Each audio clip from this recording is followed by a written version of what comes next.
Dans la boutique Jeux des Cartes Bordeaux, dans l'arrière-boutique de la boutique Jeux des Cartes Bordeaux. Pour cette vidéo un peu particulière, on a décidé avec Alex de vous présenter les nouveautés qu'on reçoit en avant-première et qu'on a déjà un petit peu joué et qu'on veut vous montrer vous aussi en avant-première pour que vous sachiez ce qui va sortir d'ici 15 jours à 3 semaines pour le Festival de Cannes quasiment. Voilà, donc ça c'est l'arrière-boutique, c'est là où se passent les soirées jeux, donc on va rentrer, vas-y rentre Alex, ouais. Je vais refermer derrière toi.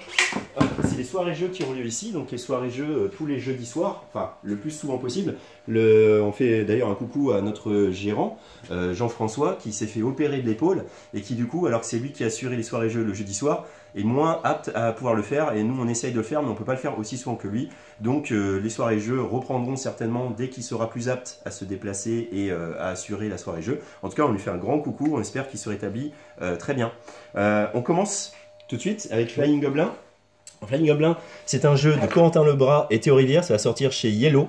C'est une grosse boîte. Alors si on devait le résumer, c'est un jeu de pose d'ouvriers, mais où vous n'allez pas poser vos ouvriers, vous allez catapulter vos ouvriers. Voilà, dans un thématique super drôle, où vous avez une armée de gobelins un peu débilos qui va s'attaquer à un château fort. Et bien regardez, vous avez votre armée, vous avez le campement de votre armée, vous avez votre catapulte. Au début, vous partez avec 2 gobelins, puis ensuite, vous allez les catapulter hop, dans le château et ils vont atterrir dans différentes pièces. Et selon la pièce où il atterrit, c'est le côté pose d'ouvrier, il va se passer des choses. Soit vous allez récupérer des pièces de 1, des pièces de 2, ou alors tomber chez le garde, comme l'a fait mon petit gobelin, et donc devoir payer un diamant, récupérer des diamants, faire pivoter le château. Vous allez pouvoir également faire plus de recrutement, prendre des diamants, échanger des diamants contre de l'or. Voilà, il y a plein de petites actions possibles. Le but aussi, c'est de faire tomber le roi qui est ici pour récupérer plus de diamants, pour rentrer dans sa chambre. Regarde la chambre du roi, puisqu'on peut récupérer 3 diamants, voire même 5 si on a fait tomber le roi et qu'on a encore le petit jeton devant soi. Vous voyez qu'il y a des petits toits ici, c'est une autre stratégie, c'est de poser ces jetons-là qu'on aura recrutés au préalable, et ça demande de l'argent pour récupérer des diamants, parce que vos voleurs sur les toits, s'ils ne tombent pas lors d'une manche, évidemment comptez sur vos adversaires pour faire tomber vos voleurs, vous rapportent un diamant chacun. Voilà, on gagne quand on a réussi à faire 25 ou 30 diamants, ça va dépendre du nombre de joueurs. Une autre manière de gagner étant de construire son totem. Vous voyez ici que Bleu, il a tenté la stratégie du totem, c'est-à-dire qu'il a commencé à construire son totem dans son campement. On voit qu'on peut recruter des pièces de son totem ici en payant le coût, 3, 3, 4, 5 pour la dernière pièce. Et si jamais vous arrivez à construire votre totem entièrement et qu'il n'a pas été défoncé par les autres évidemment, vous avez gagné également la partie. Voilà, Flying Goblin, c'est super rigolo. Voilà, on balance ces petits gobelins, on a vraiment envie, même quand la partie est finie, de continuer à jeter ces gobelins. C'est en temps réel, hein, chacun balance ses gobelins, etc. Donc attention, par contre, si vous êtes le dernier à qui reste des gobelins, vous n'avez plus qu'un lancer, et voilà, donc tant pis pour vous si vous ratez votre lancer. Donc il y a un petit peu de stress, c'est super malin. Le matos, c'est vraiment impressionnant. On a vraiment ce petit château qui a été fait avec plein de petits clins d'œil partout. Les règles, bah, c'est un jeu très simple, donc on a des règles très aérées. Bon, pas besoin de se poser 10 000 questions pour ce genre de jeu. C'est très rigolo. À la fin, nous, on continue à jeter nos gobelins juste pour le plaisir de jeter les gobelins. En plus, c'est des gobelins, donc c'est tout à fait normal qu'ils se crachent contre la tour du roi et qu'ils aillent tomber lamentablement dans la tour des gardes. Voilà.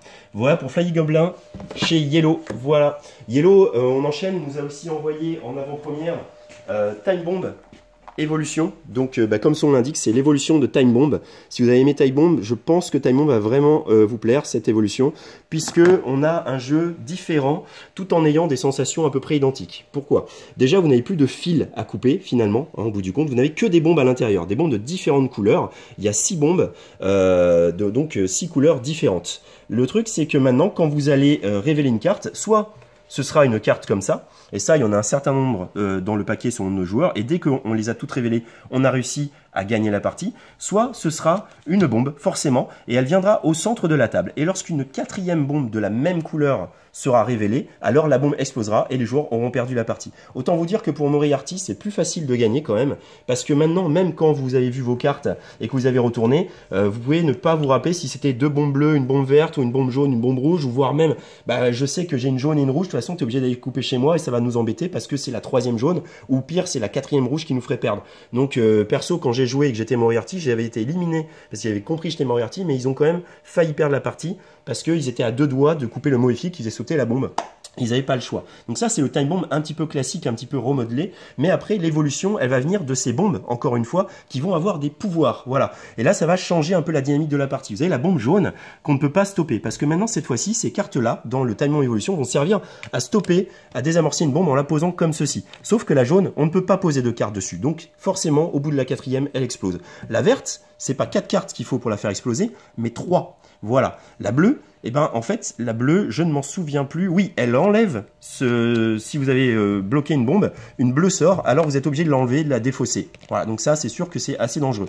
La rose, si vous sortez 2 cartes roses à la suite, la bombe explose. Quand même, ça ne fait que 2 cartes. La rouge, c'est le côté assez original. C'est pas vous qui allez décider où vous allez couper le fil, c'est les cartes que vous allez tirer au hasard qui vont dire à combien de places après vous, vous pouvez couper. Et c'est la seule façon d'ailleurs de couper soi-même chez soi, puisque si vous tirez un 0, vous devez couper chez vous.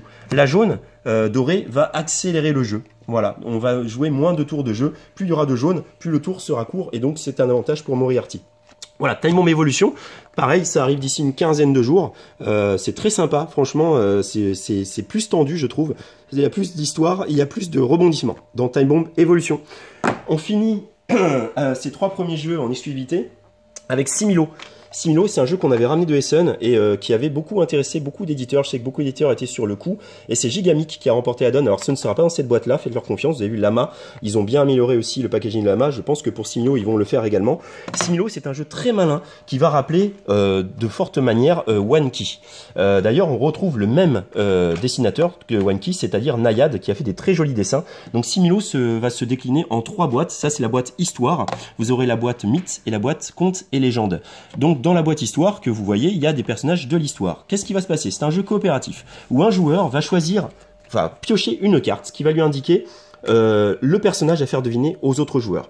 Il va rajouter 11 nouvelles cartes qu'il va mélanger et qu'il va mettre sur la table ici en carré, comme ça, de 4 par 3 pour faire 12 cartes. Ensuite, qu'est-ce qui va se passer? Il va piocher 5 cartes qu'il aura en main et ces cartes-là vont lui servir d'indice. C'est-à-dire que maintenant, il va jouer une carte et s'il la joue comme ceci, ça veut dire que la carte que recherchent tous les autres joueurs a un rapport avec cette carte-là. S'il la joue comme ceci, ça veut dire que la carte que cherchent les autres joueurs n'a pas de rapport avec la carte qui est là. Et les joueurs vont devoir éliminer à la première manche une carte, à la deuxième manche 2 cartes, à la troisième manche 3 cartes, à la quatrième manche 4 cartes, et il ne restera plus que 2 cartes à la cinquième manche, et il faudra qu'ils choisissent la bonne, si bien sûr ils sont allés jusque-là. Donc c'est très malin parce qu'on va jouer sur les couleurs, on va jouer sur les visages, on va jouer sur les origines, on va jouer sur les périodes, on va jouer sur l'inclinaison du visage, on va jouer sur le regard. Il y a plein de manières de décrypter ce Similo, sachant que vous avez également d'autres boîtes qui vont servir pour l'histoire, les contes et légendes et les mythes, l'intérêt étant de mélanger les boîtes entre elles. C'est-à-dire que maintenant, ce sera bien plus compliqué d'ailleurs, on devra faire deviner un personnage historique à l'aide de personnages de contes et légendes. Voilà, Similo, c'est une petite boîte, c'est très sympa, je pense que ça va très bien fonctionner et ça devrait sortir après Cannes. Voilà, cette première vidéo des avant-premières et de Ça sort bientôt est maintenant finie. On vous donne rendez-vous demain, on vous présentera Monster Café, ici, qu'on a reçu de la collection Coffee Break chez les Lumberjack. Voilà, on va vous expliquer comment ça fonctionne. La Princesse aux échelles, qui est sortie chez Sable Productions, des gens pas très loin de chez nous. Et pour finir, on aura Wild Space, qui est sorti chez les Catch Up Games, un petit jeu de combo très sympa. On vous en parle demain, pour pas trop vous saouler. Voilà, la vidéo est courte, comme ça, vous avez le temps de faire d'autres choses. Amusez-vous bien, et à demain, et à bientôt chez Jeux des Cartes Bordeaux.